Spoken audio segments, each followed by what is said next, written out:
Je m'appelle Hélène Fournier. J'ai 69 ans. J'ai été infirmière pendant 42 d'entre elles. Soins intensifs, traumatologie, gériatrie. Nommer un service, j'y ai travaillé. J'ai formé 3 générations de jeunes infirmières. Je leur ai appris à soulever les mourants avec dignité, à tenir des mains pendant le dernier souffle. Je n'aurais jamais pensé être celle qui ramperait sur un carrelage, en sang et ignorée par les personnes mêmes que j'ai élevées. Elle a encore fait tomber les pilules, siffla Chloé derrière moi. Nous ne sommes pas ces infirmières, Julien. Je me suis figée. Les mots étaient plus tranchants que la blessure fraîche sur ma hanche. J'avais essayé de me lever lentement, prudemment, du canapé quand le flacon de pilule m'a glissé des doigts et s'est éparpillé sur le sol. Le sang tachait la gaze sous ma chemise de nuit. Mes jambes ressemblaient encore à des nouilles trop cuites. Cela ne faisait que 7 jours depuis l'opération de la hanche. J'ai tendu la main, lente, tremblante, et me suis rattrapée à la table basse. Chloé et Julien étaient dans la cuisine. Je pouvais voir leurs ombres à travers le verre dépoli. Ils ne sont pas venus. Pas même quand j'ai gémi. Elle le fait exprès, lança Chloé. Elle veut qu'on se sente mal. Du chantage affectif. Ne commence pas, marmonna Julien. S'il te plaît, ne commence pas. Je voulais pleurer, mais je ne l'ai pas fait. Au lieu de cela, j'ai serré les dents et je me suis abaissée sur mes coudes. Mes mains tremblaient alors que je cherchais le flacon. Une pilule a roulé sous le placard, une autre vers la chaise de la salle à manger. Je me suis traînée sur le sol comme un fantôme aux os fragiles. Je sentais les points de suture tirer sur mon côté. Pourtant, ils ne sont pas venus. Ils étaient mon fils et ma belle-fille, ma seule famille restante. Et ils me regardaient comme un fardeau. Je l'avais mis au monde avec ces mêmes mains, l'avais bercé pendant ses fièvres, était resté éveillé pour chaque dossier d'inscription à l'université pendant que son père se saoulait jusqu'à l'inconscience dans le garage. Je n'ai jamais demandé d'aide, jamais rien exigé jusqu'à maintenant. Maintenant que je ne pouvais vraiment plus marcher. J'avais formé des infirmières à prendre soin d'étrangers avec plus de compassion que cela. J'avais l'habitude de dire que la première règle des soins infirmiers est de voir la personne, pas la maladie. Mais Chloé, qui me souriait autrefois devant une purée de pommes de terre, ne voyait plus qu'une nuisance. Et Julien, mon fils, mon petit garçon, n'avait rien dit. Mes doigts ont finalement touché le flacon. Je l'ai tiré vers moi. Le sol était froid. Ma hanche me lançait. Pourtant, je n'ai rien dit. Au lieu de cela, j'ai regardé le téléphone sur la table basse à quelques centimètres. J'ai expiré lentement et j'ai tendu le bras. L'écran s'est allumé dans ma main. Il n'y avait que 2 numéros dont j'avais besoin, un pour la banque, un pour l'avocat. Je n'ai pas tressailli, pas crié, rien annoncé. J'ai simplement composé le premier numéro. J'ai appelé la banque. Oui, c'est Hélène Fournier. Veuillez bloquer tous les comptes immédiatement. Oui, tous les versements, avec effet immédiat. Puis j'ai appelé Maître Dubois. Bonjour, j'ai besoin que cette clause soit activée. Celle concernant le transfert de l'acte de propriété. Donnez-leur 48 heures pour quitter les lieux. J'ai regardé la porte de la cuisine. Toujours personne. Ils ne savaient pas ce que je venais de faire. Ils pensaient que je rampais encore. Qu'ils le pensent. Mon nom est Hélène Fournier. J'étais infirmière. Je suis une mère. Et aujourd'hui, 7 jours après mon opération, je me suis relevée. Pas sur mes pieds, mais d'une manière qu'ils n'oublieront jamais. J'ai tenu le téléphone à 2 mains. Mes doigts tremblaient un peu. Pas de peur. Plus maintenant. Mais de cette douleur brute qui vient quand on décide enfin qu'on en a assez. J'ai regardé vers la cuisine. Ils se disputaient encore à propos du dîner. Comme si je n'étais pas à quelques centimètres de saigner à travers ma gaze. Qu'ils avaient oublié de changer. Comme si je ne l'avais pas élevé. Comme si je n'existais même pas. J'avais 2 appels à passer, juste 2. Et après cela, il y aurait un avant et un après. Le premier numéro était une mémoire musculaire, la banque. Bonjour, ici Hélène Fournier. Je dois geler tous les comptes que je détiens conjointement avec Julien Fournier. La femme au bout du fil a marqué une pause. Je confirme votre identité, madame. Ce ne sera pas un problème. J'ai répondu à chaque question avec une précision calme. Phrase de sécurité pour la sécurité sociale. Ancienne adresse. Je pouvais encore les réciter même si je venais de me racler le sol. Je veux que tous les prélèvements automatiques soient arrêtés, toutes les cartes conjointes gelées. Je viendrai la semaine prochaine pour restructurer entièrement l'accès. Puis-je vous demander si quelque chose s'est produit? Demanda doucement la voix. J'ai regardé le coin de ma chaussette, encore humide de sang. J'ai souri faiblement. Oui, dis-je. Je me suis réveillée. Fin de l'appel. C'était le premier. Il a fallu moins de 5 minutes, mais c'était suffisant pour couper le gaz, le fonds d'épicerie hebdomadaire, le câble et leurs abonnements à la salle de sport. Tout ce qu'ils avaient nonchalamment fait passer par mes chèques de retraite comme si c'était un dû. Que ce soit clair, ce n'était pas une vengeance. Je ne les punissais pas. Je fermais simplement le robinet. Je n'étais plus une infirmière. Je n'étais pas une patiente. Aujourd'hui, c'était moi qui donnais les ordres. Le deuxième appel était pour Maître Dubois, l'avocat en qui j'avais confiance depuis le jour de la mort de mon mari. Il a décroché à la première sonnerie.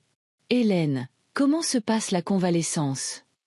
Révélatrice, ai-je répondu. J'ai besoin d'activer la clause dont nous avons discuté. Le titre de propriété, la clause sur les droits d'occupation. Je les veux dehors. Effectif quand? Maintenant, mais mettez 48 heures sur les documents. Envoyez-les aux 2 adresses e-mail et une copie physique également. Il y eut une pause. Vous êtes sûr? Je n'ai pas répondu pendant un moment. Le carrelage sous moi était devenu froid, et le poids de ce que je faisais s'est installé sur moi, non pas comme un fardeau, mais comme un manteau chaud que je n'avais pas porté depuis des années. J'en suis sûr, ai-je finalement dit. Ils m'ont laissé par terre. Je ne suis pas en colère, juste, fini. Il n'a pas posé plus de questions. Il me connaissait mieux que ça. Nous le ferons rédiger et livrer dans l'heure, a-t-il dit. Et Hélène, je suis fier de vous. Après avoir raccroché, j'ai reposé le téléphone sur la table. Au loin, j'ai entendu le rire de Chloé. Elle s'est probablement encore fait pipi dessus, a-t-elle dit à voix basse. Julien a gloussé. C'est à ce moment-là que la ligne s'est brisée. En moi. La dernière fois que j'ai ri avec mon fils, nous regardions La vie est belle un soir de Noël. Il avait pleuré quand Clarence avait eu ses ailes. J'avais pris son visage en coupe et dit « Choisis toujours la gentillesse, même quand elle n'est pas rendue. » J'avais oublié de lui dire que la gentillesse ne signifie pas la servitude. Il me voyait comme un portefeuille sur pattes, une femme rongée par la culpabilité, trop douce pour jamais dire non. Mais aujourd'hui, ce n'était plus moi qui rampais.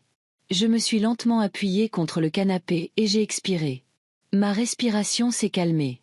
Mon esprit aussi. Quelque part dans cette maison se trouvaient des photos encadrées de Julien diplômé de la fac de médecine. Il avait abandonné avant de finir. M'accusait encore de lui avoir mis la pression. Je n'ai pas discuté. J'ai juste continué à payer les factures.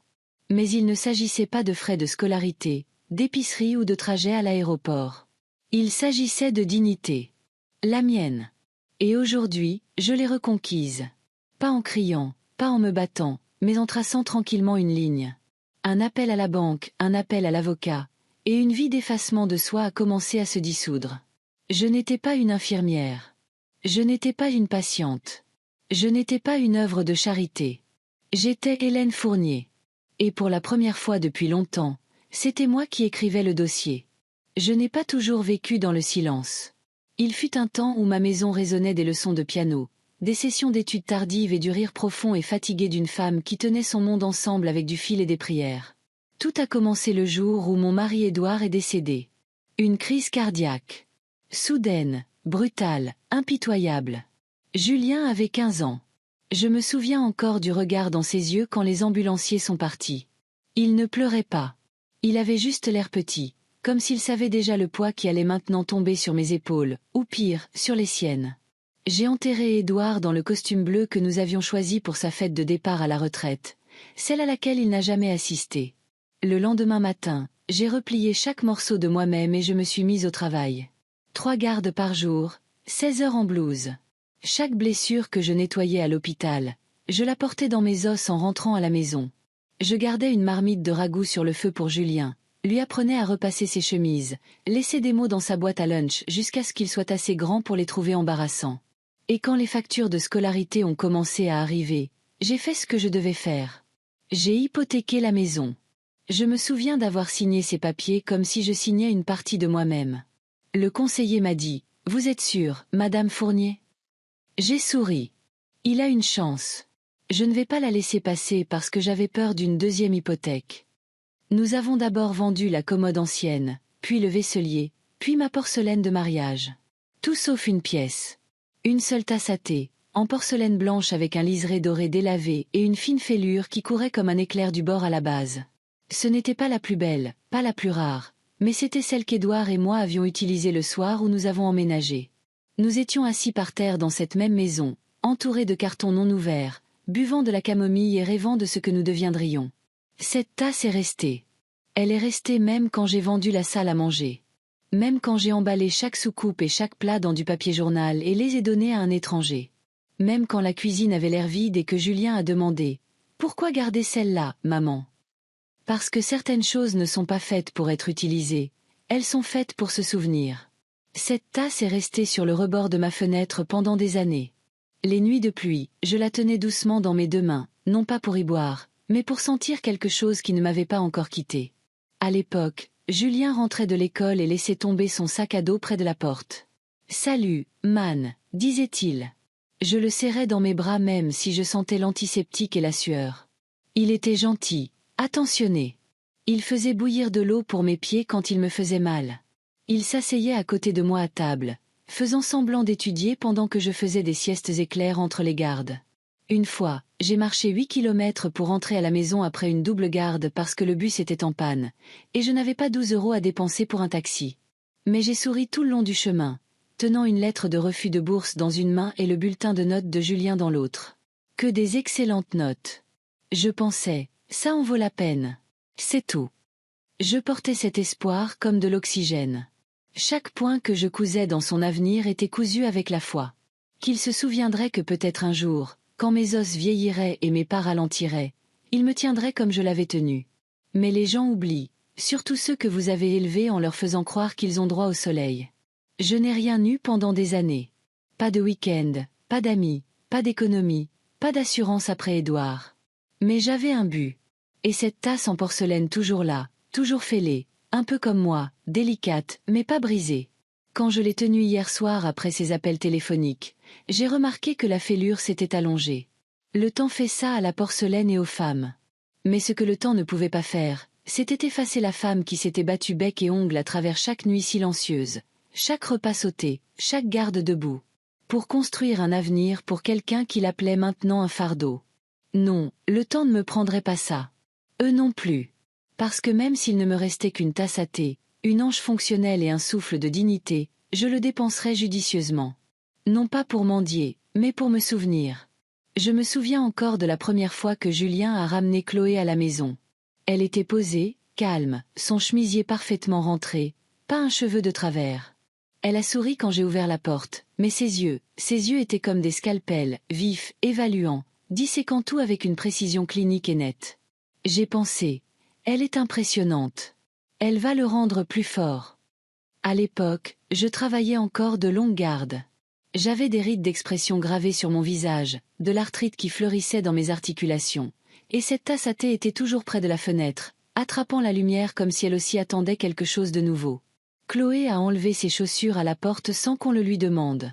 Elle a croisé les mains sur ses genoux et a complimenté mon ragoût, bien qu'elle n'en ait pris que 2 cuillerées. Quand Julien a quitté la pièce pour prendre un appel, elle s'est tournée vers moi et a dit « Il parle beaucoup de vous. Il est clair qu'il vous doit tout. » J'ai souri, réchauffé par les mots, mais même alors, je pouvais sentir la pause, le froid subtil derrière son compliment, comme un avertissement enrobé de sucre. Pourtant, j'ai essayé. Mon Dieu, j'ai essayé. Je lui ai donné la recette de famille du cake salé, écrite à la main, tachée par des décennies d'utilisation. J'ai proposé de retoucher sa robe de mariée quand elle a dit qu'elle n'aimait pas comment elle tombait. J'ai même reculé pendant la cérémonie, laissant sa mère s'asseoir à côté de Julien pendant les vœux. C'est son jour, me suis-je dit. Laisse-la briller. Mais après le mariage, quelque chose a changé. Les appels téléphoniques ont cessé. Les textos « Salut maman » sont devenus des « Hélène ». Les dîners étaient prévus puis oubliés. Et, quand j'ai proposé d'aider pour la pendaison de crémaillère, Chloé a dit « En fait, nous préférerions que ce soit en petit comité, juste nos amis. » Je suis restée dans la cuisine ce soir-là, emballant le pain à la banane que j'avais fait dans du papier d'aluminium. Ils ne sont jamais passés le chercher. Je lui avais donné de l'espace, de la grâce, du soutien. Mais j'ai commencé à réaliser que je me tenais à l'extérieur de la maison que j'avais aidé à construire. J'étais celle qui avait aidé Julien à écrire son premier essai pour l'université. Celle qui avait tenu son corps fiévreux pendant les nuits d'enfance. Celle qui avait travaillé 3 gardes pour qu'il puisse se tenir fièrement à cet hôtel. Mais je ne faisais plus partie du cadre photo sur leur cheminée. Juste un contour estompé là où quelque chose avait été. Pourtant, je me suis convaincue que je devais essayer plus fort. Que peut-être si j'étais assez gentille, assez serviable, assez invisible, ils trouveraient à nouveau de la place pour moi. J'ai nettoyé leur gouttière quand ils sont partis à Megève à Noël. J'ai gardé le chien de leur voisin quand le leur n'est pas arrivé à temps. J'ai même payé pour la chirurgie dentaire de Chloé quand l'assurance de Julien ne la couvrait pas. Je n'ai jamais demandé de remerciements, car c'est ce que nous faisons, n'est-ce pas? Les mères, nous aimons sans reçu. Mais à chaque acte de gentillesse, ils s'éloignaient davantage. Comme si plus je donnais, moins j'avais d'importance. La gentillesse, semblait-il, était devenue une sorte de crime silencieux dans le monde de Chloé. Une intrusion, un inconvénient. Un soir, j'ai laissé une tarte sur leur porche. Aux noix de pécan, la préférée de Julien. Le lendemain matin, je l'ai trouvée dans la poubelle, non ouverte, écrasée. Il y a un moment où votre cœur ne se brise pas. Il se réorganise. Et ce fut le mien. J'avais autrefois rêvé d'une belle fille qui rirait avec moi de biscuits brûlés, qui poserait des questions sur l'enfance de Julien, qui un jour me tendrait un bébé avec le même sourire endormi que son père avait. Au lieu de cela, j'ai eu Chloé, la belle fille parfaite pour la mère de quelqu'un d'autre. Pour moi, elle était une frontière, une porte verrouillée. Pourtant, j'ai continué à essayer parce que quelque part en moi, je m'accrochais à la croyance que la bonté trouve toujours son chemin. Que si je versais assez d'amour dans les fissures, un jour quelque chose fleurirait. Mais l'amour n'est pas toujours rendu. Parfois, il s'évapore, silencieux et invisible. Et ce que personne ne vous dit, c'est ceci. Être trop gentil entre de mauvaises mains devient un handicap. Quelque chose à utiliser ou à jeter. Je n'étais pas son ennemi, mais je n'ai jamais été son allié. Et le plus triste, c'est que je continuais à penser que si je tenais bon un peu plus longtemps, il me verrait. Il reviendrait. Mais j'étais une bougie qui brûlait par les deux bouts dans une pièce où personne ne remarquait la lumière. C'est le jour où j'ai arrêté de laisser des tartes et où j'ai commencé à regarder, à écouter, à apprendre. Car même les mères, même les plus gentilles, doivent un jour apprendre à cesser de frapper à des portes qui ne s'ouvriront jamais. La première fois que j'ai vu la maison, elle m'a coupé le souffle. Des volets crème, un porche qui faisait le tour. La lumière entrait par les hautes fenêtres comme si elle avait été conçue pour les dimanches matins et les crêpes aux myrtilles. « C'est celle-là, maman », a dit Julien, son bras fièrement enroulé autour de la taille de Chloé. « C'est la bonne. » Nous étions dans l'allée de gravier, et Chloé tenait la brochure de l'agence immobilière comme si c'était une carte menant à la vie qu'elle avait toujours cru mériter. À l'époque, il leur manquait juste un peu pour la compte. Pas grand-chose, juste assez pour enfermer le rêve derrière une porte fermée. Julien avait un emploi dans une start-up avec un salaire régulier, et Chloé était entre 2 contrats de marketing, alors ils sont venus me voir. Je n'ai pas hésité. J'avais une obligation de retraite qui venait d'arriver à échéance. Je l'ai encaissée discrètement, j'ai fait le chèque et je le leur ai remis avec un baiser sur la joue. Mais Chloé a dit, « Nous voulons que tu sois sur l'acte de propriété, juste pour nous aider à nous qualifier. Ça facilitera le processus de prêt. Tu n'auras à t'inquiéter de rien. Nous nous occuperons de tout. C'est juste de la paperasse. » J'ai souri. Elle était toujours si posée quand elle demandait des choses. Pas la moindre trace d'arrogance, juste une efficacité pragmatique. Cela donnait moins l'impression d'une faveur que d'une formalité. Alors, j'ai signé. Bien sûr, j'ai signé. Quelle mère ne le ferait pas? Il ne s'agissait jamais de propriété pour moi. Il s'agissait de les aider à construire un avenir, de les aider à construire un foyer. Ils ont emménagé ce printemps-là. J'ai aidé à déballer les cartons. J'ai accroché leur première paire de rideaux. Chloé a insisté sur la soie, pas le polyester. Le tissu bon marché donne à toute la maison un air fatigué, a-t-elle dit en riant à moitié. J'ai hoché la tête, bien que mes propres rideaux aient été cousus à la main pendant mes années d'école d'infirmière. En coton, délavé, mais toujours bon. Ils ont organisé leur premier repas de Noël cette année-là. J'ai apporté ma purée de patates douces, celle que Julien demandait pour son anniversaire. Chloé avait préparé une dinde au romarin avec un glaçage au miel et avait dit « Nous optons pour une palette plus épurée cette année. » Ma purée est restée pratiquement intacte. Moi aussi.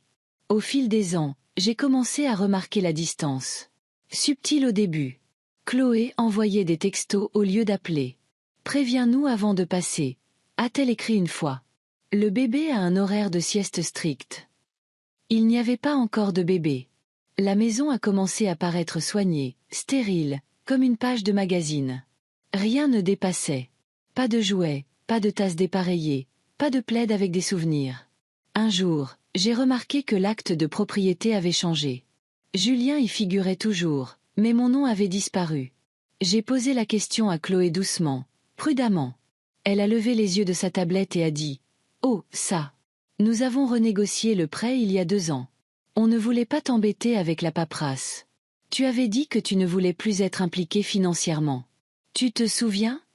Je ne me souvenais pas d'avoir dit ça, mais je me souvenais comment mes mains avaient tremblé le jour où j'avais signé les premiers papiers et comment personne ne m'avait demandé mon avis quand on les avait retirés. Je n'ai rien dit. J'ai juste hoché la tête. C'était sa manière de faire. La propriété dans son monde signifiait le contrôle, et le contrôle était quelque chose qu'elle n'abandonnait jamais, même pas à la gentillesse. Pourtant, j'ai essayé d'aider. Une fois, après avoir remarqué que la rampe d'escalier était devenue lâche, j'ai apporté ma boîte à outils et j'ai proposé de resserrer les boulons. Chloé est apparue en haut des escaliers avec une tasse de thé et a dit « Hélène, laisse ça, d'accord ? Ce n'est pas une maison de retraite. Nous allons bien. » J'ai remis le tournevis dans mon sac. C'est le jour où j'ai arrêté de proposer. C'est drôle, n'est-ce pas ? Vous pouvez verser votre amour dans une maison, une famille, un rêve. Mais l'amour ne vous donne pas droit à une clé. Et, finalement, la maison que vous avez aidé à construire devient une scène où vous n'êtes même pas choisi pour faire de la figuration. Elle devient la plus belle maison dans laquelle vous n'êtes pas autorisé à vieillir. Même quand je passais la nuit, après l'opération de Julien, ou quand il voyageait, je dormais dans la chambre d'amis sans placard. Mes affaires étaient gardées dans une caisse en plastique marquée « Maman, saisonnier ». Ils avaient des casiers à vin et des plantes d'intérieur avec leur propre système d'irrigation, mais pas de tiroir pour moi. Ce n'était pas ma maison. Pas vraiment. Juste une maison où mes empreintes digitales avaient été effacées des murs. Alors, quand l'avocat m'a demandé plus tard « Avez-vous déjà été résidente ?» j'ai hésité puis j'ai répondu « Non, j'étais juste une aide. » Et je le pensais. Parce que parfois, on ne perd pas une maison d'un seul coup. On la perd en morceaux, par le silence, par les suppositions, par l'effacement discret de votre nom sur un acte. C'était le lendemain de l'opération. L'anesthésie s'était dissipée, mais une douleur sourde persistait dans le bas de mon dos et mes jambes. Comme si mon corps n'était pas tout à fait sûr de vouloir guérir ou abandonner. J'étais encore dans la chambre d'hôpital. Mur blanc, moniteur qui bourdonnait, l'odeur d'eau de javel et de carottes trop cuites provenant des plateaux du couloir. Mon téléphone a vibré. Numéro inconnu. J'ai failli ne pas répondre, mais quelque chose m'a poussé à glisser mon doigt vers la droite. Maman. Je me suis figée. C'était sa voix, celle de Julien, mais plus douce, presque enfantine. La façon dont il parlait quand il appelait de l'université, quand son ordinateur portable plantait, ou quand il avait oublié comment laver ses pulls en laine. « Salut, mon chéri », ai-je réussi à dire. Ma gorge était sèche. Je n'avais pas parlé de toute la matinée. L'infirmière était entrée et sortie. Silencieuse, mécanique. Une pression de morphine, un changement de pansement, un plateau laissé intact. « J'ai entendu dire que tu sortais demain », a-t-il dit. Chloé me l'a dit. C'est exact. Il y eut une pause. J'entendais le bruit de la circulation en arrière-plan. Peut-être qu'il était dans la voiture. Peut-être qu'il s'était arrêté juste pour passer cet appel. « Ne rentre pas chez toi », a-t-il dit, et sa voix s'est légèrement brisée. « Ne reste pas seul. Viens rester avec nous un moment. Chloé est en congé pendant 2 semaines. » J'ai cligné des yeux. 1 fois, 2 fois. Chloé en congé pendant 2 semaines. J'ai imaginé son visage, la ligne fine de ses lèvres, la voix soigneusement mesurée qui pouvait couper du verre. Je l'ai imaginé lisant ce scénario, hochant la tête 1 fois. Juste 2 semaines. On peut gérer ça. Je n'ai pas parlé. Je ne savais pas comment. Je sais que c'est peut-être bizarre, a-t-il ajouté. Mais nous avons vidé la chambre du bas et le lit est ferme. Tu n'auras pas besoin de monter à l'étage du tout. La chambre du bas. Celle qui était autrefois le bureau de Chloé. Celle où il entreposait les cartons de Noël, le tapis de course cassé et une chaise dont personne ne voulait. C'est juste, a-t-il hésité. Je ne veux pas que tu sois seule, maman. Pas après une opération. Tu ne devrais pas avoir à traverser ça seule. Pendant un instant, ma poitrine s'est serrée. Pas de douleur. De quelque chose de bien plus inattendu. De la chaleur. Pas flamboyante, pas bruyante, juste une douce et timide lueur. Comme quelqu'un protégeant une allumette dans une tempête de vent. J'apprécie, Julien, dis-je, lentement, prudemment. Il a expiré de soulagement, comme s'il s'était préparé à un refus. Tu es ma mère, a-t-il dit. C'est la moindre des choses que je puisse faire. Et voilà. Tu es ma mère. Pas la baby-sitter. Pas le trajet de secours quand Chloé est en retard. Pas la femme qui plie notre linge parce que nous ne le faisons pas correctement. Juste maman. Pour la première fois depuis des années, il l'avait dit comme s'il le pensait. Pas par obligation, pas avec un roulement d'yeux, mais avec quelque chose qui ressemblait à de la tendresse. Je ne sais pas comment sera la convalescence, dis-je lentement. Il y aura peut-être des jours où j'aurai besoin d'aide pour aller aux toilettes ou pour cuisiner. J'aiderai, a-t-il répondu immédiatement. On trouvera une solution. J'ai presque souri, non pas parce que je le croyais entièrement, mais parce qu'il ressemblait au garçon qui m'apportait autrefois un verre d'eau avec 2 pailles juste pour rendre ça amusant. Je devrais apporter certains de mes médicaments et le déambulateur. Je serai là avec la voiture demain matin, a-t-il dit. Ne t'inquiète de rien. Le nom de Chloé n'est pas revenu sur le tapis, mais dans mon esprit, j'ai imaginé sa réaction quand il lui a annoncé la nouvelle. J'ai imaginé la pause, le calcul, la tension derrière ses tempes alors qu'elle forçait un sourire qui n'atteignait pas tout à fait ses yeux. Et pourtant, j'ai dit oui. Parce que sous toute la peur, l'épuisement et l'histoire, il y avait de l'espoir. Pas pour un miracle, pas pour une fin de film, mais pour un moment. Un moment où un fils se souvenait de sa mère non pas comme d'un élément de sa vie d'adulte, mais comme de la femme qui avait autrefois enchaîné 3 gardes de nuit juste pour le maintenir dans une école privée. La femme qui avait rapiécé ses chaussettes de football et tenu son volcan de projets scientifiques quand il était trop nerveux pour marcher. La femme qui, même maintenant, voulait encore croire qu'il pouvait être gentil. En raccrochant, j'ai laissé le téléphone reposer doucement sur ma poitrine. Dehors, un oiseau a chanté quelque part près de la fenêtre. À l'intérieur, mes doigts ont frôlé le bouton d'appel de l'infirmière, mais je n'ai pas appuyé. J'ai fermé les yeux. Et pour la première fois depuis des semaines, je ne me suis pas sentie entièrement seule.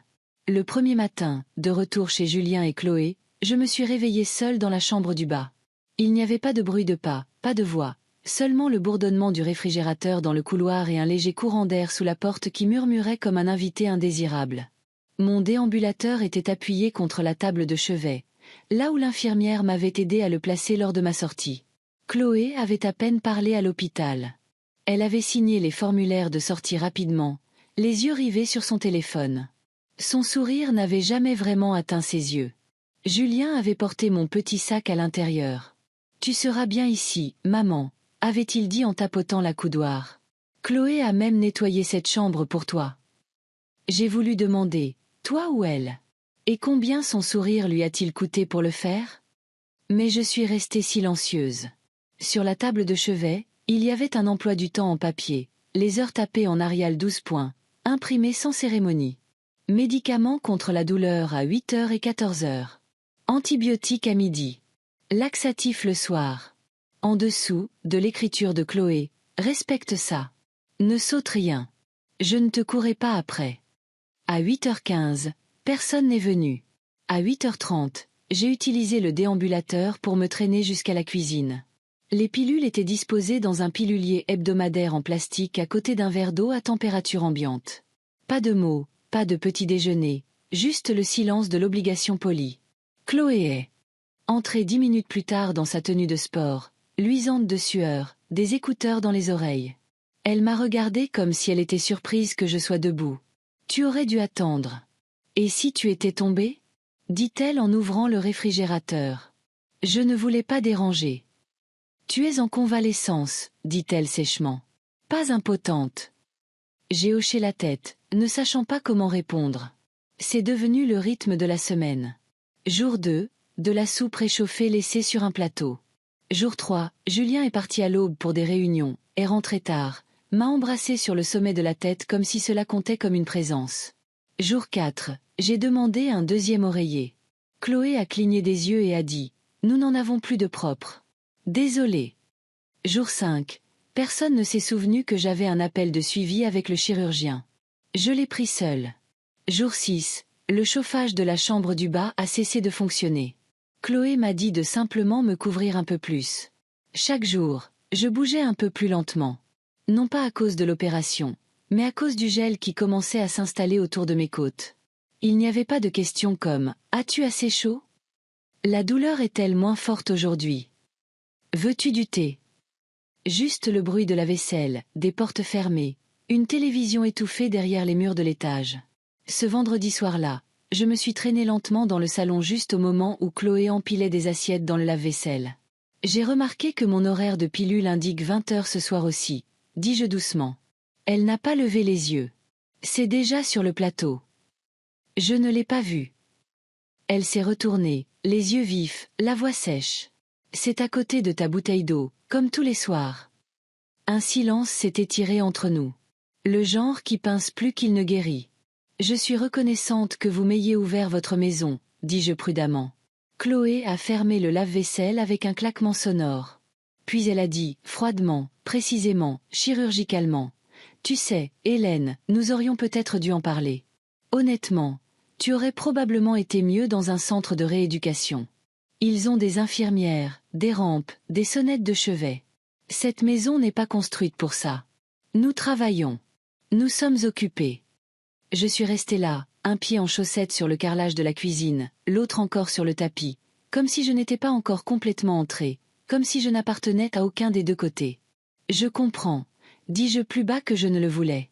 Elle s'est adoucie, juste un peu. Ce n'est pas qu'on ne s'en soucie pas, mais ce n'est pas une maison de retraite. J'ai hoché la tête, mais les mots sont restés. Ce n'est pas une maison de retraite. Comme si s'occuper de celle qui a élevé l'homme qu'elle a épousé était un fardeau à gérer. Un inconvénient temporaire, une case à cocher. Plus tard, alors que j'étais allongée dans le lit trop ferme avec les genoux appuyés sur une serviette roulée, j'ai regardé le plafond et j'ai compté chaque fissure dans la peinture. Une pour chaque sacrifice, pensais-je. Une pour chaque garde de nuit, chaque déjeuner sauté pour économiser pour les frais de scolarité. Chaque fois que je me suis dit, ils me verront si je continue à donner. J'ai fermé les yeux. Quelque part au-dessus, le plancher a craqué. Chloé faisant les 100 pas. Julien se versant peut-être un verre de quelque chose. Personne n'est descendu. Personne n'a demandé si j'avais mal, si les escaliers m'avaient hanté, ou si le rêve de faire partie de cette famille avait lentement commencé à se refroidir entre mes mains. C'était le matin de mon 10e jour dans la maison. La douleur dans ma hanche s'était installée en un élancement sourd et lourd. Pas insupportable, mais assez fort pour me rappeler que je n'avais plus 30 ans. Plus l'infirmière en basket blanche, marchant d'un pas vif de lit en lit. J'étais maintenant celle qui se déplaçait centimètre par centimètre, et je devais aller aux toilettes. Chloé était partie tôt pour une course. Julien dormait encore à l'étage, et je me suis dit que je n'avais pas besoin de déranger qui que ce soit. J'avais réussi à aller aux toilettes seule la veille, n'est-ce pas ? Le couloir était silencieux alors que je me traînais depuis la chambre d'amis. Je tenais le déambulateur d'une main et de l'autre, je cherchais le bord de la console du couloir pour m'appuyer. C'était mon erreur. Le pied de la console a vacillé. J'ai perdu l'équilibre. En un clin d'œil terrifiant, mon genou gauche a fléchi et je suis tombée lourdement contre le cadre de la porte. Pas par terre, Dieu merci, mais assez fort pour que je me morde la lèvre sous le choc, et que l'incision en cours de cicatrisation sur ma hanche crie de protestation brûlante. J'ai haleté. Je suis restée figée là, à moitié drapée contre le cadre de la salle de bain, une main agrippant toujours le bord de la console comme une bouée de sauvetage. Je sentais de la chaleur à travers le côté de ma blouse d'hôpital. Je n'avais pas besoin d'un miroir pour savoir que la plaie avait recommencé à saigner. Pourtant, je n'ai pas appelé à l'aide. J'ai attendu. J'ai respiré. J'ai appuyé ma paume contre le mur, me suis stabilisée, et lentement, prudemment, je me suis assise sur les toilettes. Tout mon corps me lançait, mais j'ai serré la mâchoire et me suis forcée à rester stable. Le temps que je ressorte 5 minutes plus tard, Chloé se tenait dans le couloir, tenant son téléphone et jetant un coup d'œil à sa montre. Elle n'était pas encore habillée pour le travail, mais son ton était déjà en mode bureau. « Que s'est-il passé ?» demanda-t-elle, plissant les yeux vers la tache rouge sur ma blouse. « J'ai un peu glissé, dis-je. J'avais juste besoin du mur pour l'équilibre. » Elle a soupiré, exaspérée. « Nous avons une réunion en ville à 9 heures. Je t'ai dit hier de ne pas essayer de marcher sans quelqu'un ici. » J'ai ouvert la bouche pour expliquer, puis je l'ai refermée. Chloé n'avait pas fini. « Si tu n'avais pas essayé de tout faire toute seule, lança-t-elle, nous aurions pu être à l'heure. Julien est censé diriger la présentation. » Ces mots flottaient dans l'air, plus lourds que mes pas. Voilà. Pas de « es-tu blessé ?» Pas de « vérifions la plaie ?» Pas même de « veux-tu t'asseoir ?» Juste de la frustration. Juste des horaires. Juste l'inconvénient que j'étais devenue. Je l'ai regardée alors, non pas comme ma belle-fille. Pas même comme de la famille, mais comme une étrangère que j'avais un jour imaginé prendre soin de moi. « Je suis désolée », ai-je murmuré. Mais à l'intérieur, quelque chose s'est fissuré. J'avais aidé des centaines de patients à remarcher après une opération de la hanche. Je les avais soulevés, baignés, nettoyés quand ils ne pouvaient pas bouger. Je m'étais assise à leur côté quand ils pleuraient de honte. Et je ne leur avais jamais, pas une seule fois, fait sentir qu'ils étaient un fardeau. Maintenant, j'étais là, à 69 ans, portant une blouse ensanglantée dans le couloir de mon propre fils, et on me parlait comme à une enfant qui avait gâché une sortie scolaire. L'ironie ne m'a pas échappé. J'avais passé ma vie à aider les autres à guérir. Pourtant, personne ici ne m'aidait à me sentir à nouveau entière. Chloé s'est détournée. « Je vais chercher de la gaze », marmonna-t-elle. « Mais s'il te plaît, ne bouge. Pas tant que quelqu'un n'est pas avec toi. » J'ai de nouveau hoché la tête en silence et je me suis appuyée contre le mur pour l'équilibre. Pas pour le soutien. Plus maintenant. Juste pour rester debout. Julien est descendu 10 minutes plus tard. Chloé a dû lui dire ce qui s'était passé car il m'a examiné rapidement.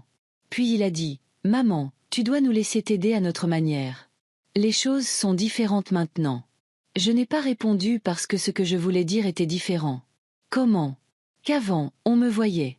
Qu'avant, j'avais de l'importance. Qu'avant, j'étais une infirmière, pas un handicap. Mais je n'ai rien dit parce que j'étais fatiguée. Parce que ça saignait encore. Parce que je commençais à réaliser qu'être autorisée à rester dans la maison de quelqu'un ne signifiait pas que vous étiez la bienvenue dans son cœur. Plus tard dans la nuit, en enfilant un pyjama propre, j'ai vu le sang sécher sur le bord de la blouse que j'avais portée ce matin-là. Je ne l'ai pas jeté. Je l'ai plié soigneusement, l'ai placé dans le tiroir du bas. Pas comme un souvenir, comme un rappel qu'il y avait une limite et que je venais de la trouver. Avant de quitter l'hôpital, j'ai demandé à l'infirmière Hélène de m'aider à emballer la petite boîte en cèdre au pied de mon lit. Elle n'était pas grande, de la taille d'une boîte à couture, mais elle était lourde de temps. À l'intérieur, il n'y avait que quelques objets. Une photographie de Julien le jour de son mariage dans un costume gris dont j'avais moi-même ourlé les manches.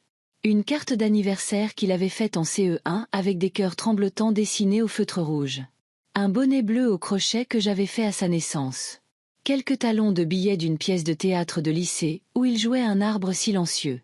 Mais pour moi, il était toute la forêt. Je n'ai pas apporté de vêtements. Je n'ai pas apporté d'objets de valeur. J'ai apporté des souvenirs. Le genre de souvenirs qui, espérez-vous, pourrait ancrer quelque chose. Pourrait faire en sorte que quelqu'un s'arrête. Sourit. Se souvienne. J'ai porté la boîte sur mes genoux dans la voiture en quittant l'hôpital, les doigts posés sur le loquet en laiton comme s'il était sacré. Ce premier après-midi, alors que Chloé s'affairait à redresser les coussins et à passer l'aspirateur, j'ai demandé doucement « Ça ne te dérange pas si je laisse ça dans le salon ?» Elle a jeté un coup d'œil par-dessus son épaule. « Cette boîte ? Oui, dis-je. Ce sont juste des souvenirs pour Julien, pour nous tous. » Chloé a hoché la tête trop vite, de la manière dont les gens le font quand ils disent oui pour éviter de dire non. Alors, je l'ai posée sur la table basse, pas sur le chemin, ne prenant pas de place, juste assise tranquillement, comme moi. Ce soir-là, j'ai regardé Julien descendre les escaliers, sa mallette à la main, et jeter un coup d'œil à la boîte. Ses yeux se sont attardés une demi-seconde. Puis, il a détourné le regard. Il n'a pas demandé ce qu'il y avait à l'intérieur. Le lendemain matin, je suis sortie de la chambre d'amis, encore endolorie par mon incision, et j'ai vu que la boîte avait disparu. Pas déplacée, disparue. J'ai un peu paniqué, j'ai vérifié sous la table basse, puis je l'ai repéré, rangé derrière le meuble du couloir, à moitié caché derrière une pile de courrier et une bougie parfumée en forme de pomme de pin. Je n'ai rien dit. J'ai juste fixé la bougie en forme de pomme de pin. Elle n'était même pas allumée. Ce soir-là, Chloé a servi le dîner en silence. Quinoa et poulet froid. Alors qu'elle débarrassait les assiettes, j'ai rassemblé mon courage. J'ai remarqué que la boîte à souvenirs a été déplacée, dis-je doucement. Chloé n'a pas fait de pause. Elle a raclé une assiette dans la poubelle et a répondu. Ça n'allait tout simplement pas avec la décoration. Son ton était léger, dédaigneux, comme si j'avais posé une chaussure sur la table. J'ai ouvert la bouche, puis je l'ai refermée. Je n'allais pas me battre pour une boîte. Mais cette nuit-là, allongée dans mon lit, je me suis demandé, étais-je devenue comme la boîte? Déplacée, gênante, quelque chose qu'ils avaient aimé autrefois, mais pour laquelle ils n'avaient plus de place dans la pièce. Le lendemain, je les ai entendus se disputer à l'étage. Pas des cris. Chloé ne criait jamais. Mais des chuchotements vifs, des tons pointus qui s'infiltraient par les bouches d'aération. Elle a besoin de plus que ce que nous pouvons lui donner, a dit Chloé. Ce n'est pas durable. Elle est juste en train de guérir, a répondu Julien, plus bas. C'est seulement temporaire. La voix de Chloé à nouveau. Il y a toujours quelque chose avec elle.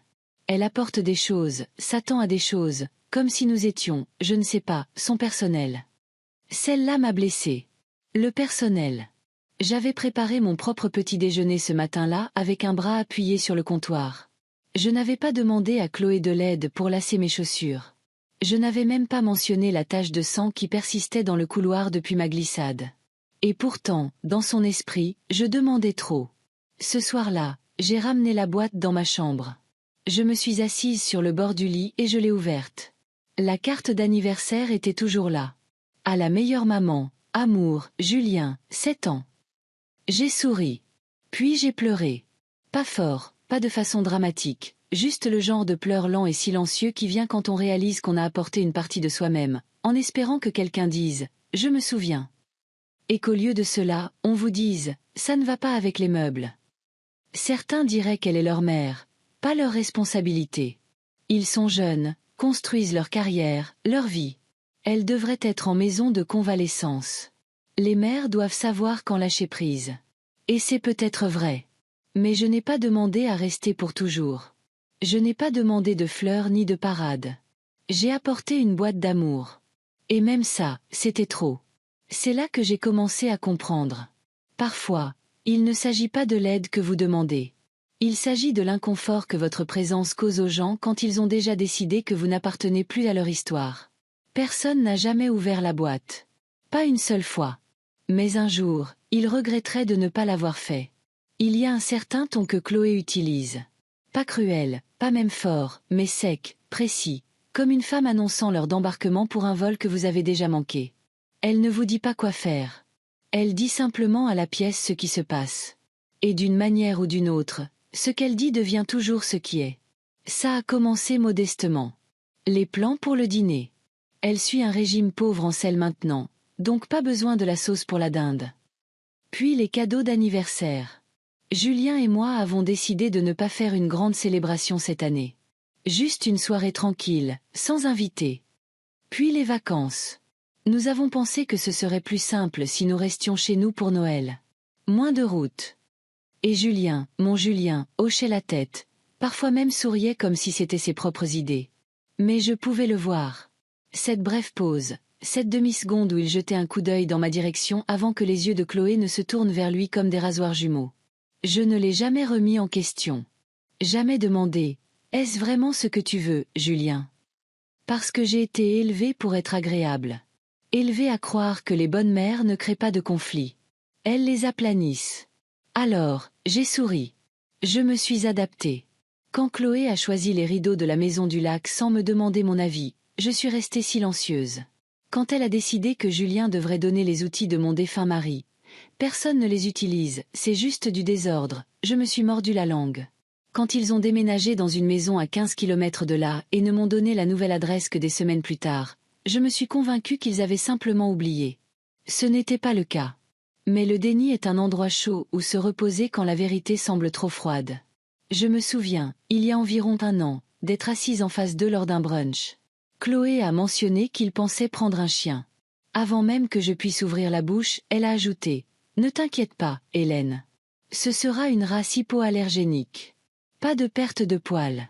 Nous savons à quel point tu es sensible. » J'ai cligné des yeux. Je n'avais rien dit. Elle m'avait préventivement écarté. J'ai réalisé alors que je n'avais plus besoin qu'on me dise non.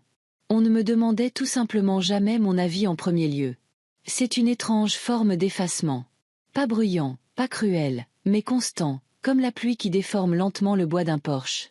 Jusqu'au jour où vous passez à travers. J'étais devenu quelqu'un à gérer, pas à inclure.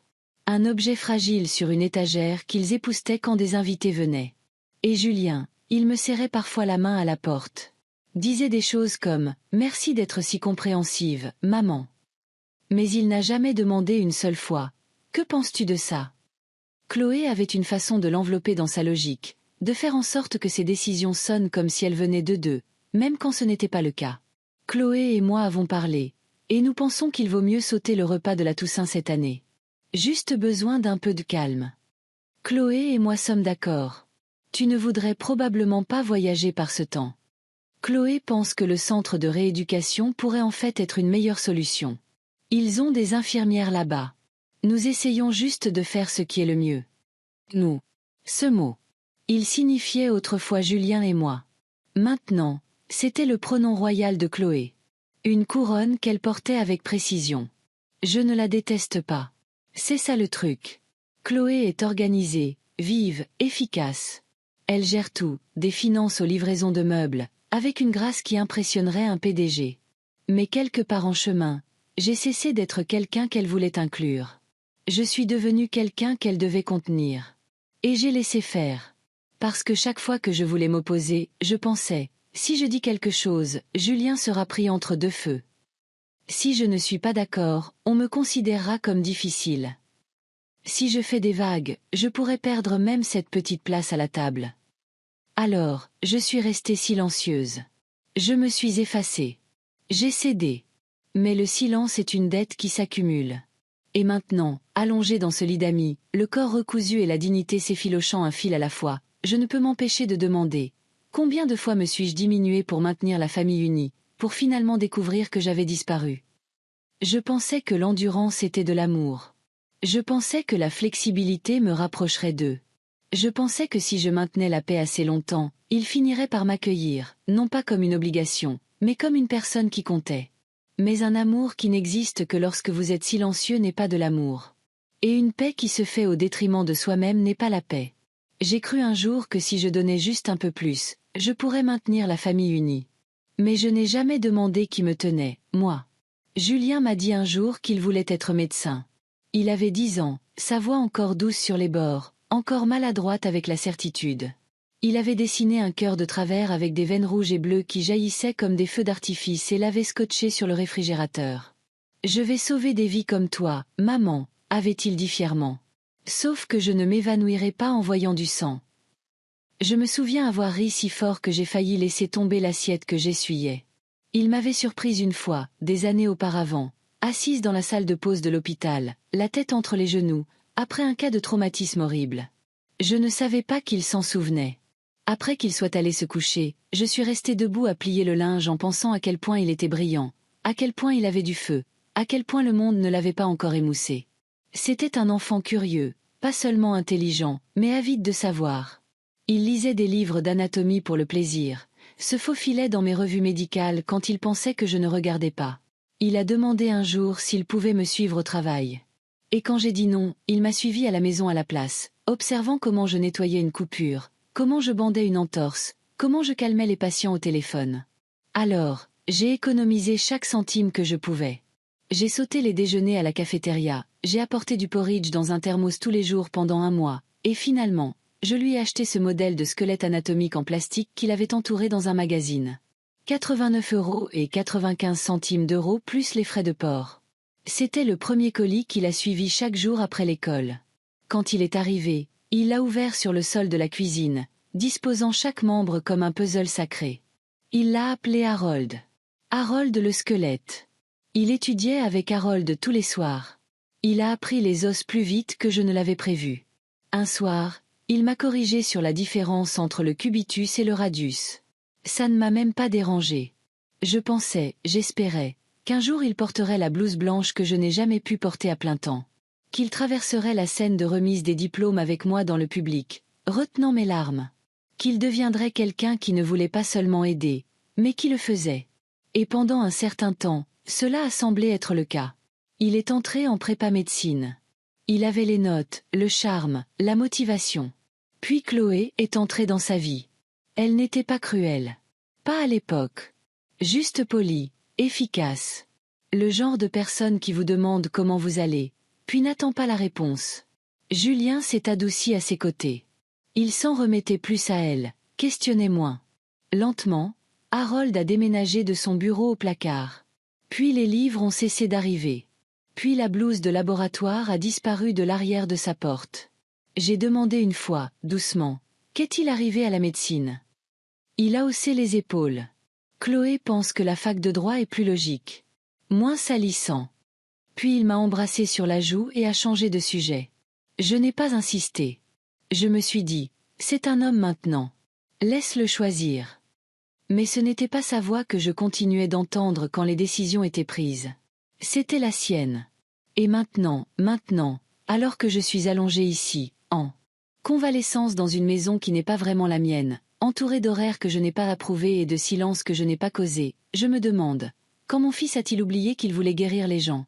Et comment est-il devenu quelqu'un qui a regardé sa femme traiter sa propre mère comme un inconvénient et n'a rien dit?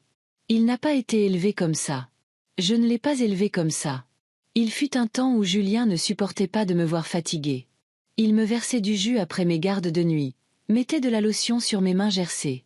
Une fois, quand j'ai eu la grippe, il a fait des toasts si brûlés que l'alarme incendie s'est déclenchée, mais il était si fier.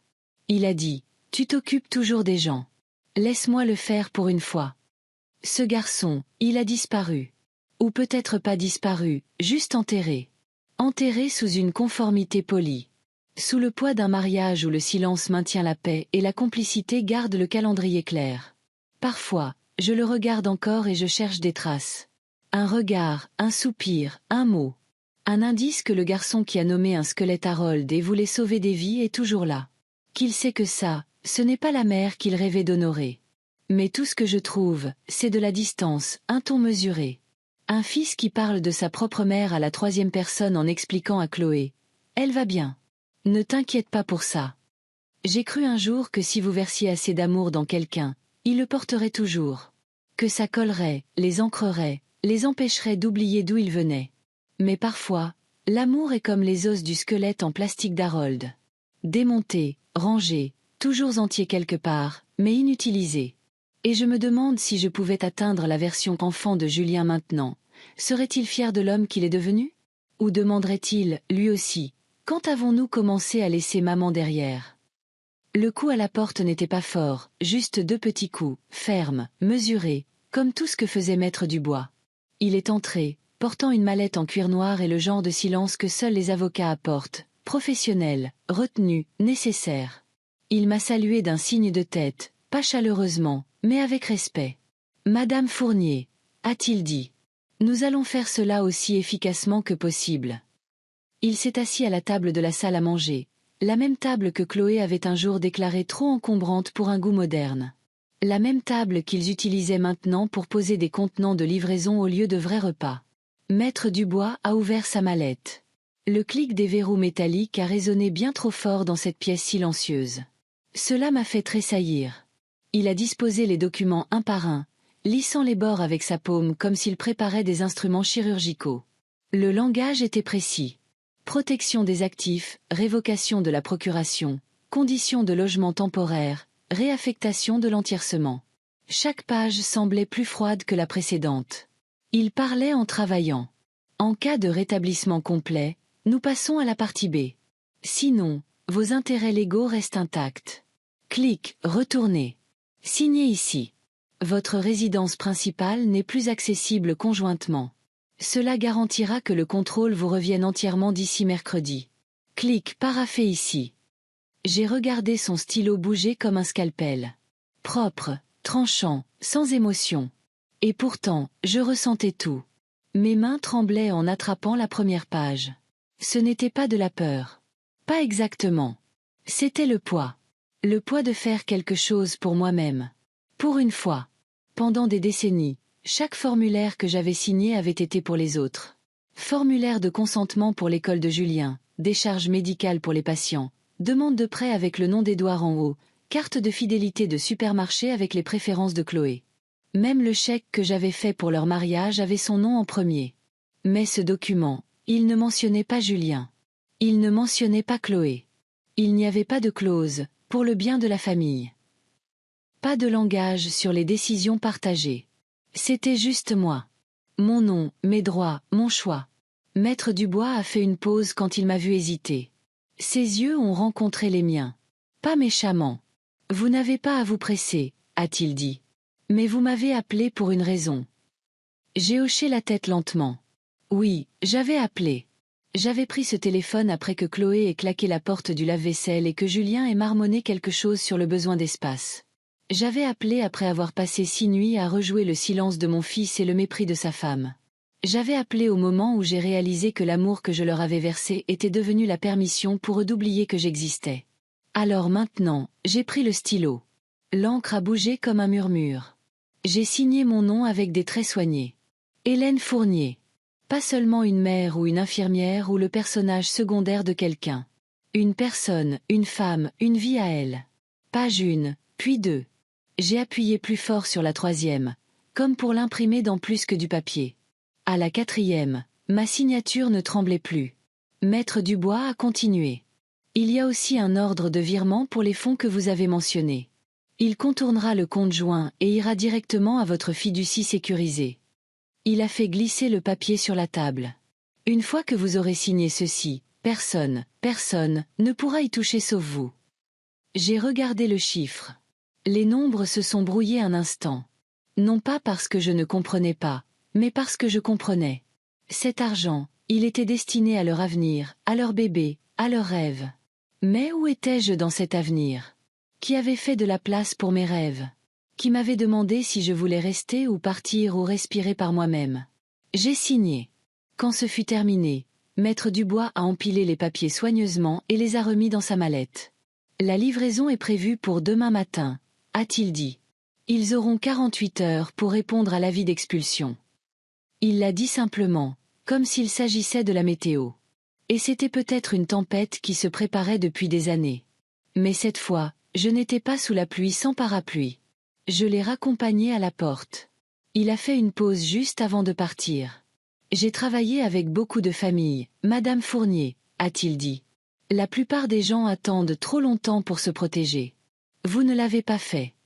Quand la porte s'est fermée, je suis restée immobile pendant un long moment. Le silence semblait différent maintenant. Pas solitaire, juste à moi. J'ai regardé le stylo toujours sur la table. J'ai senti son poids dans ma main. Pour la première fois en 40 ans, j'ai murmuré à personne. J'ai signé quelque chose pour moi. Jeanne n'a rien dit quand je suis arrivée à sa porte avec juste un sac en toile et une enveloppe pliée. Elle n'a pas demandé ce qui s'était passé. N'a pas insisté pour avoir des explications. Elle s'est simplement écartée, me laissant entrer avec cette même présence calme que j'avais toujours admirée chez elle, comme un porc qui n'a jamais eu besoin de crier pour prouver qu'il était sûr. Son appartement était chaleureux, non pas à cause des thermostats ou des bougies, mais parce qu'il était habité en douceur. Des livres aux bords effilochés, un plaid tricoté sur le canapé, une faible musique de piano fredonnant depuis les vieux haut-parleurs près de la fenêtre. Elle a pris mon sac sans un mot et m'a fait signe de m'asseoir dans le fauteuil. Je me suis assise lentement, mes jambes encore lourdes, mon corps encore endolori. Elle a disparu dans la cuisine et est revenue quelques minutes plus tard avec un plateau. 2 tasses de thé, une assiette en bois avec des biscuits au citron, et une délicate tasse à thé en porcelaine avec une longue et fine fêlure allant du bord à la base. J'ai cligné des yeux en la voyant. C'était la même tasse qu'elle gardait depuis des années, celle que j'avais un jour proposé de jeter en l'aidant à faire des cartons. « Tu l'as gardée » ai-je demandé. Jeanne a esquissé un sourire tranquille en la plaçant sur le plateau. « Bien sûr. Ce n'est pas parce que quelque chose est fêlé que ça a perdu sa valeur. Tu le nettoies. Tu l'utilises doucement. Ça fait toujours partie du service. » Elle s'est assise en face de moi, a tiré le plaid tricoté sur nos 2 genoux, et a appuyé sur play pour une playlist douce. Ella Fitzgerald, flottant comme une berceuse dans l'espace. Elle n'a toujours rien demandé. Elle m'a juste laissé être. Ce n'est qu'à la deuxième tasse de thé qu'elle a finalement parlé, les yeux fixés sur la vapeur s'élevant de sa tasse. J'ai vécu avec ma fille pendant 5 ans, tu sais. Je me suis tournée lentement vers elle. Je ne le savais pas. J'ai emménagé après le décès de Richard, a-t-elle continué. Je pensais que ce serait temporaire, juste le temps de me ressaisir. Elle a fait une pause. 5 ans plus tard, j'étais toujours là, me faisant de plus en plus petite, me disant que les petites choses ne me dérangeaient pas. Elle a pris une gorgée. Sa voix ne tremblait pas, mais elle avait cette douceur, celle qui vient après que le chagrin a déjà tout brûlé. Ce n'est pas un seul moment qui m'a brisé. C'est l'érosion lente, la façon dont elle parlait par-dessus moi pendant le dîner. La façon dont son mari levait les yeux au ciel quand je demandais la télécommande. La façon dont j'étais la dernière à savoir qu'il recevait des invités. J'ai dégluti. Ils ne m'ont jamais dit de partir, a ajouté Jeanne. Mais ils n'en avaient pas besoin. Ils ont juste cessé de faire de la place. Elle m'a regardé alors, doucement mais directement. Je ne les blâme pas. Je me blâme moi. Je suis restée trop longtemps.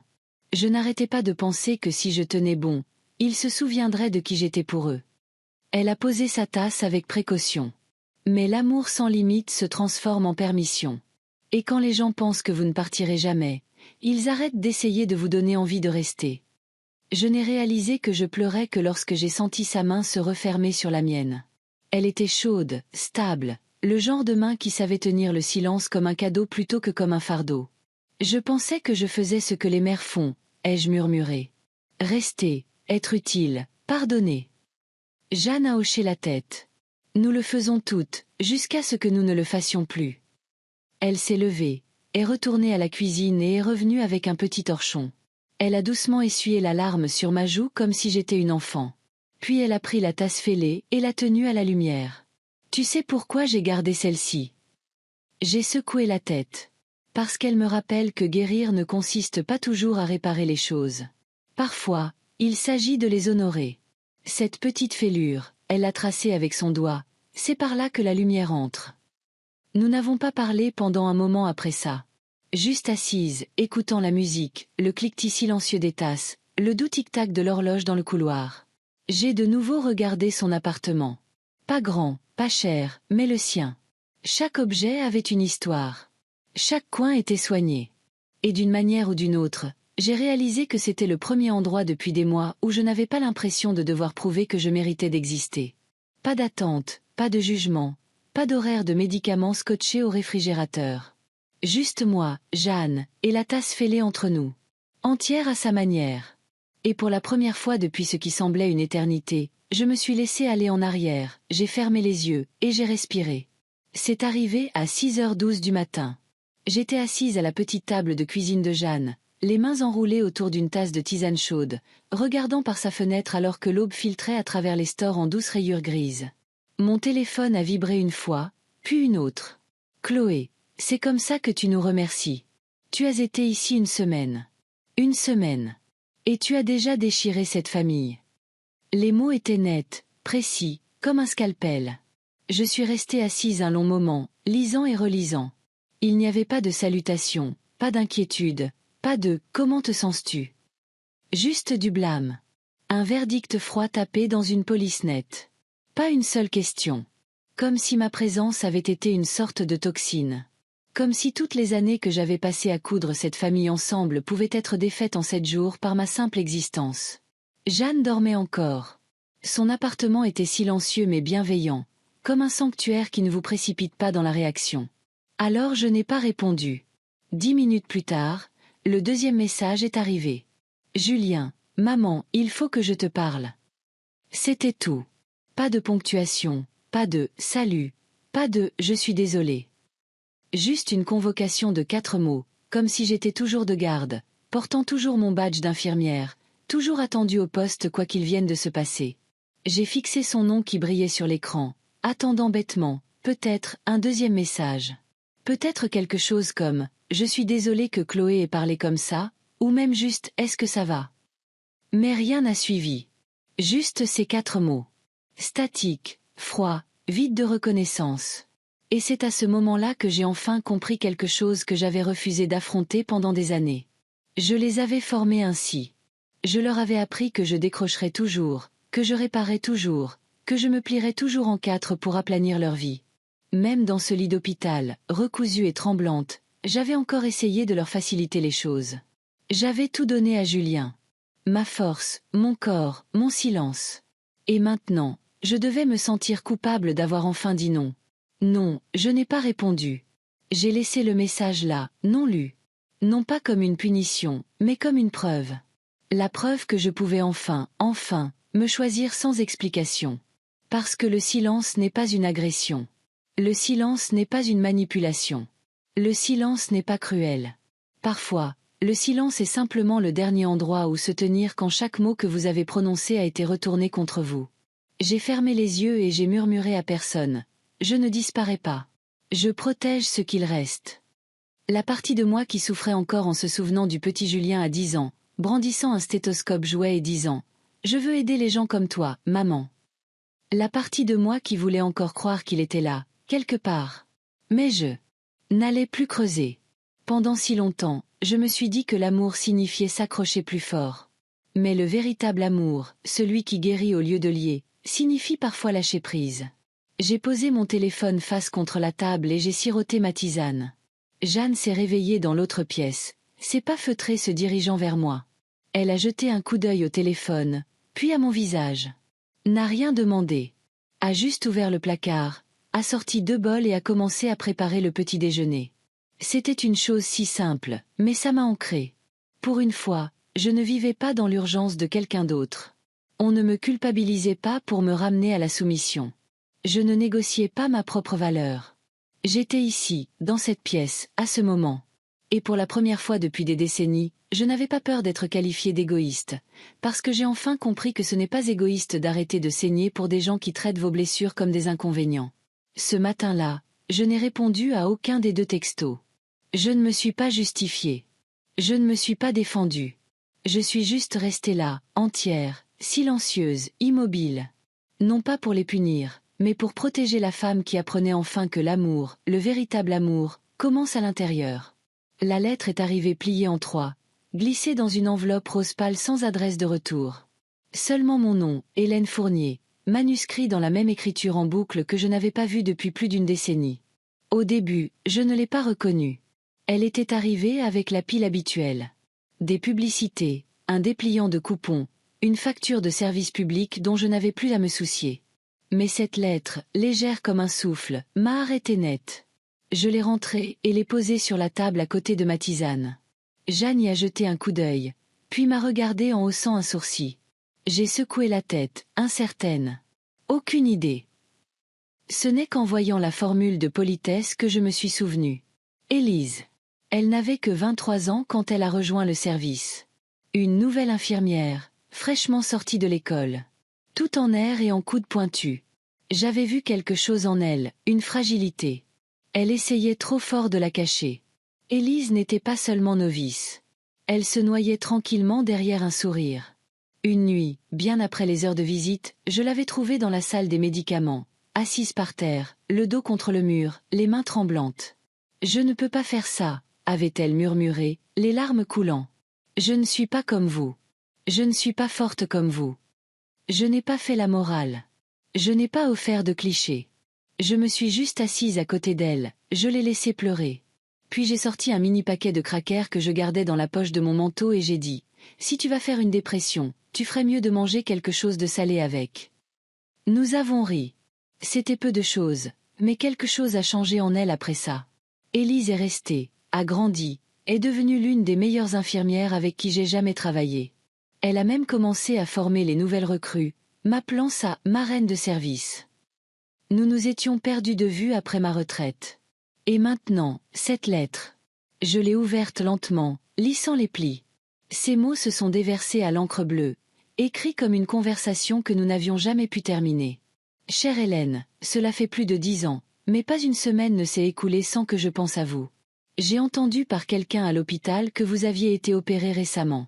Je ne sais pas où vous êtes maintenant ni qui prend soin de vous, mais j'espère, mon Dieu, j'espère que vous êtes aimé comme vous avez aimé les autres. Vous ne vous souvenez probablement même pas de tout ce que vous avez fait pour moi. Mais moi, je me souviens de tout. Je me souviens de la nuit où vous vous êtes assise par terre à côté de moi quand je voulais tout quitter. Et pire encore, vous avez été la seule personne qui n'a pas essayé de me réparer avec des conseils. Vous êtes juste restée. Ce moment a tout changé. Vous m'avez aidé à rester en vie, Hélène. Je ne sais pas comment vous dire merci pour ça. Alors je dirai simplement ceci. J'ai fait une pause. Ma gorge s'est nouée. Je sentais déjà la fin de la lettre approcher. Et pourtant, je n'étais pas prête. Maintenant, c'est votre tour. S'il vous plaît, ne sauvez personne d'autre. Sauvez-vous vous-même. Avec tout mon amour, Élise. C'est là que j'ai craqué. Les larmes sont venues avant que je puisse les arrêter. Pas bruyantes, pas haletantes, juste lentes, pleines, régulières. Elles ont coulé sur mes joues et ont atterri sur le papier comme de minuscules échos. Parce qu'Élise ne savait pas ce que je venais de traverser. Ne savait pas qu'une semaine plus tôt, je me persuadais encore que le silence de Julien était de ma faute. Que la cruauté de Chloé était mon fardeau. Que partir signifiait l'échec. Elle ne savait pas que j'avais signé des documents ce matin-là, séparant ma maison de la leur. Que j'étais restée éveillée la nuit précédente à réécouter de vieux messages vocaux, espérant trouver un mot gentil que j'avais manqué. Et pourtant, d'une manière ou d'une autre, ces mots ont atterri exactement là où j'en avais besoin. C'était comme si l'univers, dans sa miséricorde silencieuse, m'avait envoyé une main à tenir à travers le brouillard. J'ai plié la lettre lentement, soigneusement, comme si elle était sacrée. Puis je l'ai placée à l'intérieur de la petite boîte à souvenirs en bois que Jeanne m'avait donnée pour garder les choses qui comptent. À côté, j'ai posé un de mes vieux badges d'infirmière. Et puis, sans trop réfléchir, j'ai murmuré « Merci, Élise. Je pense que je vais enfin essayer. » Pas pour la vengeance. Pas pour la validation, pas même pour la clôture, mais pour la femme qui s'était un jour assise à côté d'une jeune fille brisée sur un sol d'hôpital froid, parce que la gentillesse n'avait pas besoin de raison. Cette femme méritait d'être sauvée, elle aussi. La première fois que j'ai rédigé mon testament, Julien était encore à l'université. Il venait de réussir ses examens de première année de médecine, et Chloé était encore cette douce jeune fille qui m'appelait « Madame Fournier », avec un sourire nerveux.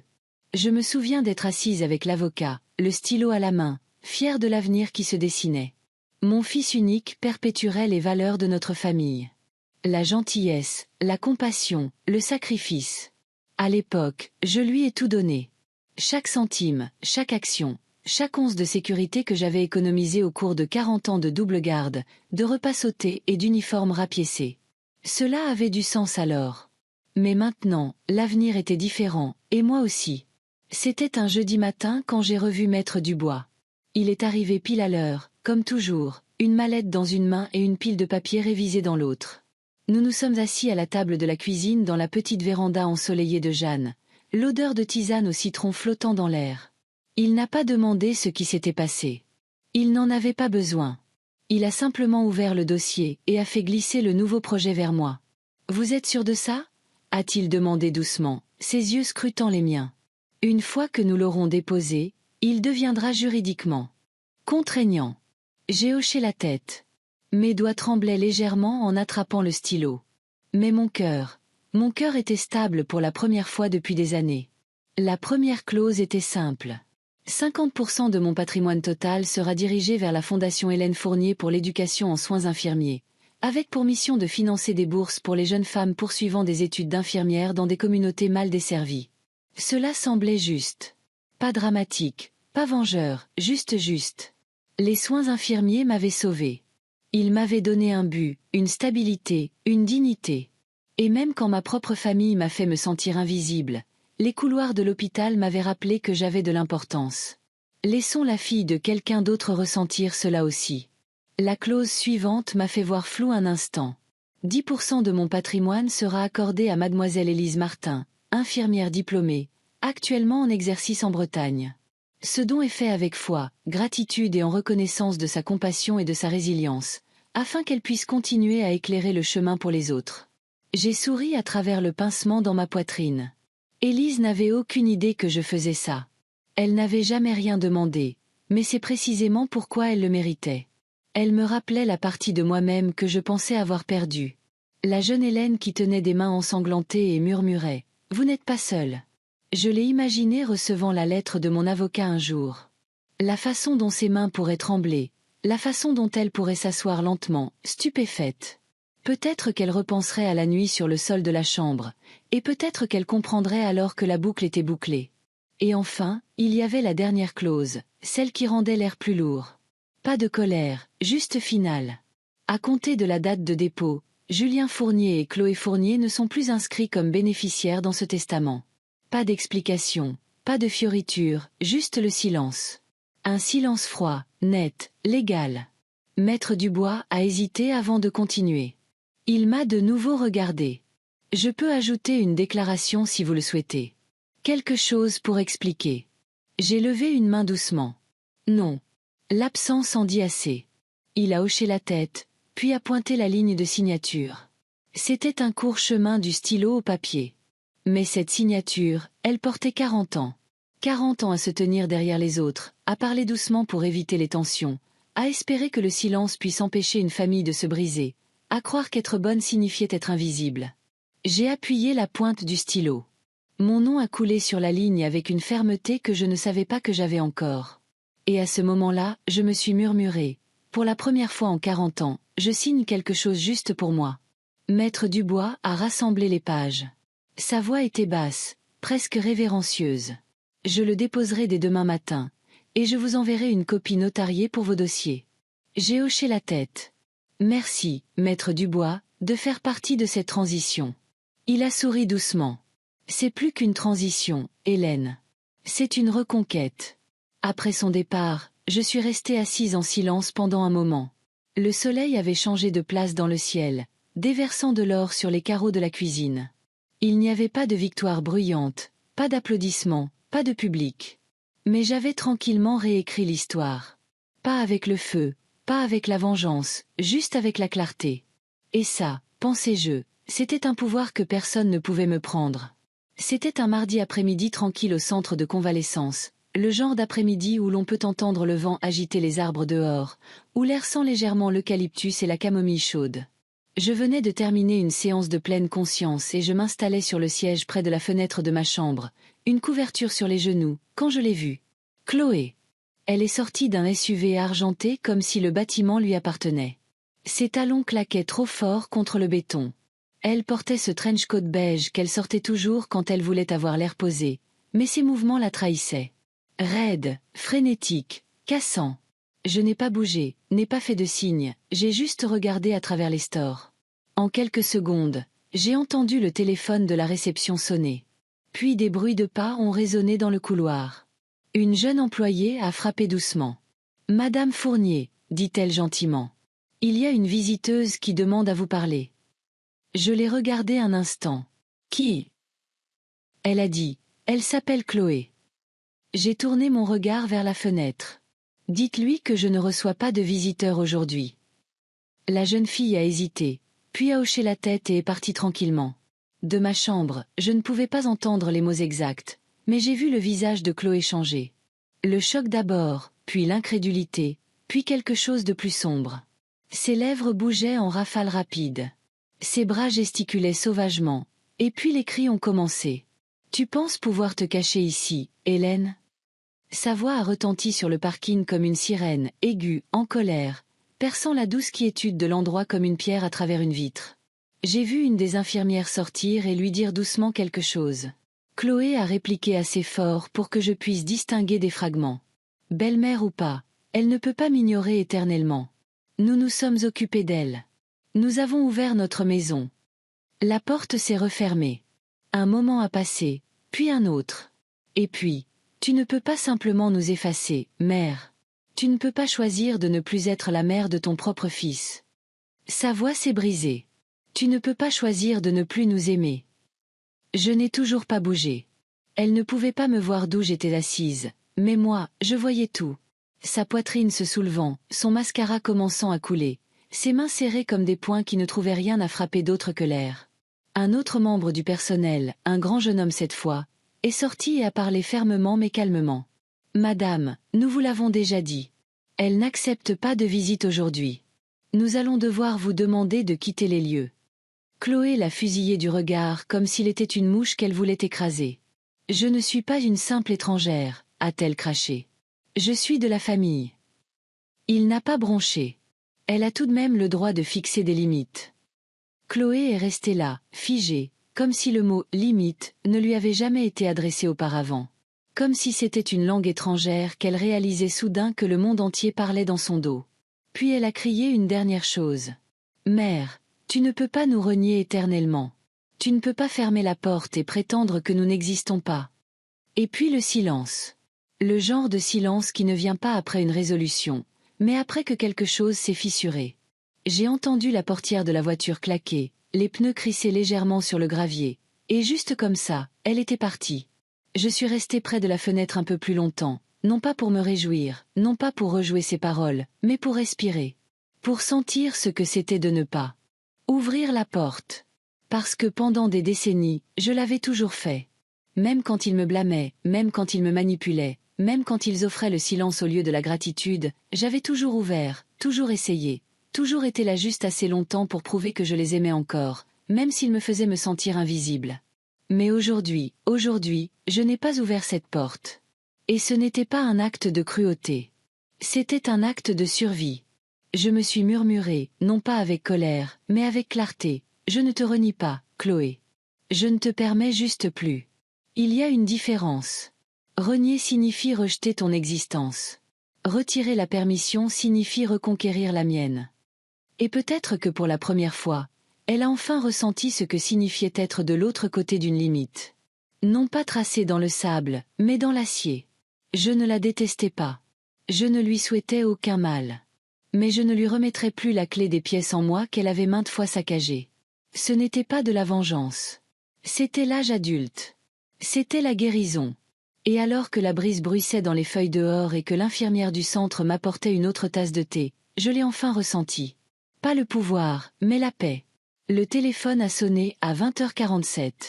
Je me souviens de l'heure exacte parce que je lisais un livre près de la fenêtre, sirotant un thé tiède, quand la sonnerie, cette sonnerie spécifique que je n'avais pas changée, a percé le silence. C'était Julien. J'ai fixé l'écran pendant 10 bonnes secondes. Le nom me semblait étranger maintenant. Non pas que je ne le reconnaisse pas, mais il ne me tirait plus de la même manière. Il ne me serrait plus la poitrine. Il ne me faisait plus espérer. Il sonnait, tout simplement. Pourtant, j'ai répondu. Parce que la clôture mérite une porte, même si elle ne reste pas ouverte. Allô? Ma voix est sortie égale, pas froide. Juste résolue. Il y eut une pause à l'autre bout, puis un souffle, puis un autre. Et puis le son craquant d'un homme adulte essayant de ne pas s'effondrer. Maman, sa voix tremblait. Je ne sais pas par où commencer. Silence de ma part. J'avais appris que se précipiter pour apaiser n'était plus mon rôle. J'ai entendu dire que tu avais changé le testament, dit-il tranquillement. Chloé me l'a dit. Je n'ai toujours rien dit. Laisse-le faire ce chemin lui-même. Puis les mots se sont déversés d'un coup. En désordre, brut, comme une digue qui cède enfin. Maman, je sais que je n'ai pas été là comme j'aurais dû. Je sais que je t'ai blessée. Je sais, Chloé, elle a dit des choses qu'elle n'aurait pas dû, mais toi, tu es toujours ma mère. Tu m'as élevée. Tu as tout donné pour moi. Tu me manques. Ta voix me manque. La façon dont tu savais toujours quoi faire, même quand je ne disais rien. Ma gorge s'est serrée, mais je suis restée silencieuse. S'il te plaît, dit-il, pleurant maintenant de manière audible. Tu peux nous détester si tu en as besoin, mais s'il te plaît, ne me coupe pas de ta vie.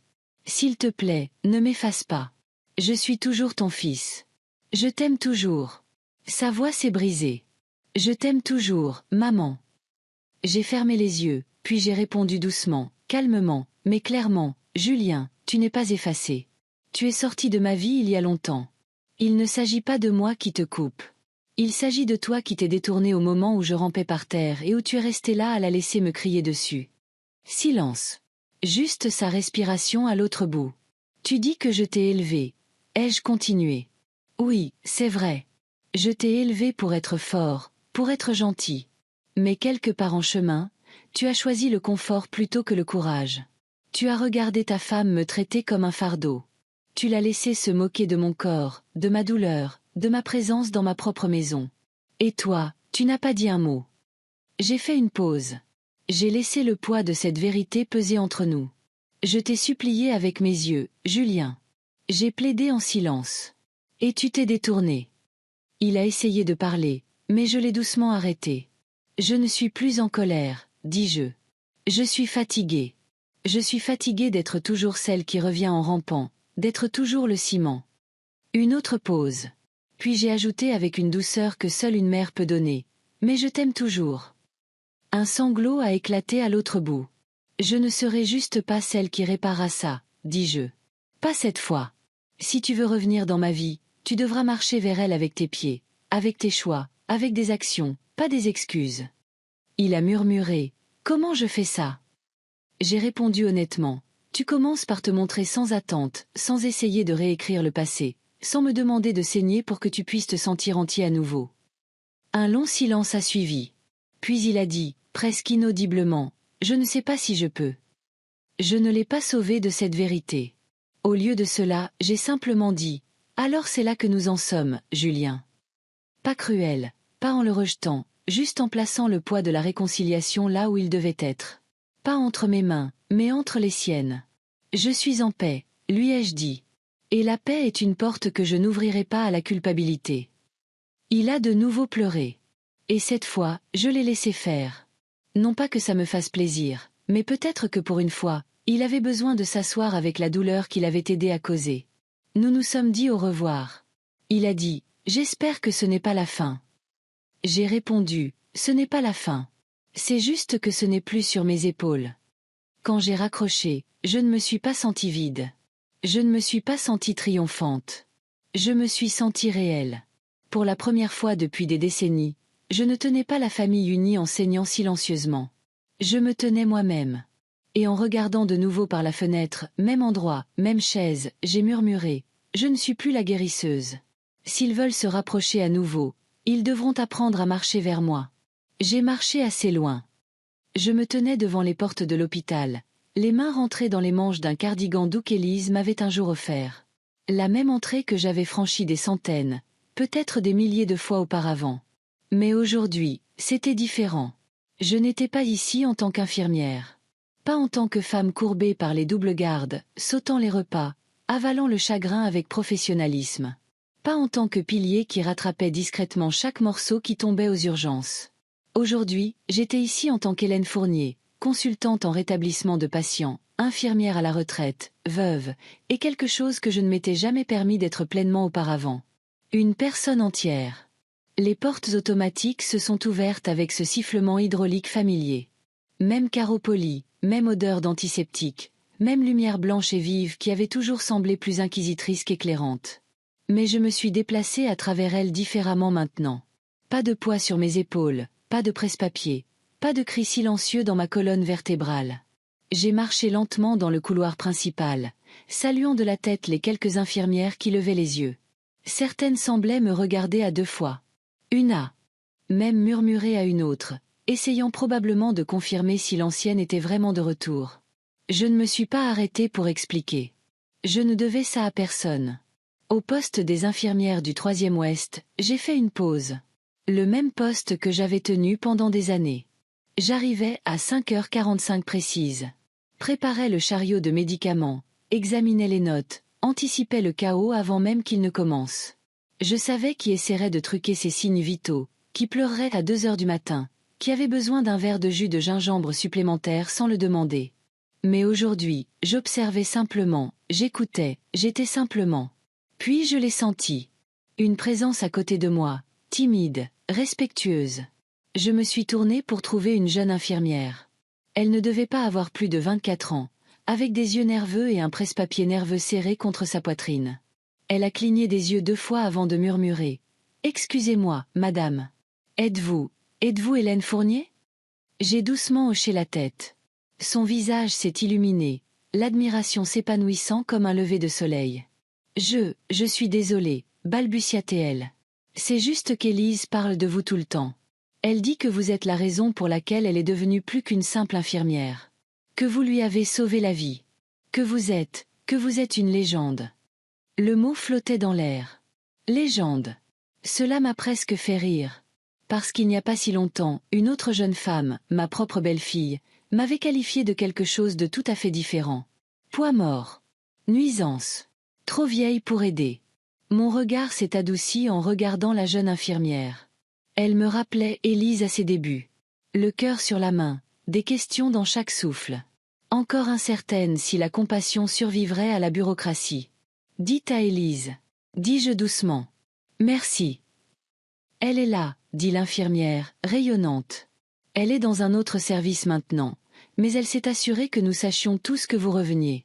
Elle a dit que nous aurions de la chance de travailler à vos côtés, même pour une minute. J'ai souri, non pas par fierté, mais par quelque chose de plus calme. La paix. Je me suis dirigée vers la salle de consultation. C'était simple. 2 chaises, une table ronde, et une grande fenêtre qui laissait vraiment entrer le soleil. Mon nouveau poste. Je n'étais pas ici pour poser des perfusions ou préparer des interventions d'urgence. J'étais ici pour m'asseoir en face des patients et leur dire « J'ai été là où vous êtes. Vous n'êtes pas seul. Vous n'êtes pas brisé. » Pour offrir une présence, pas seulement des solutions.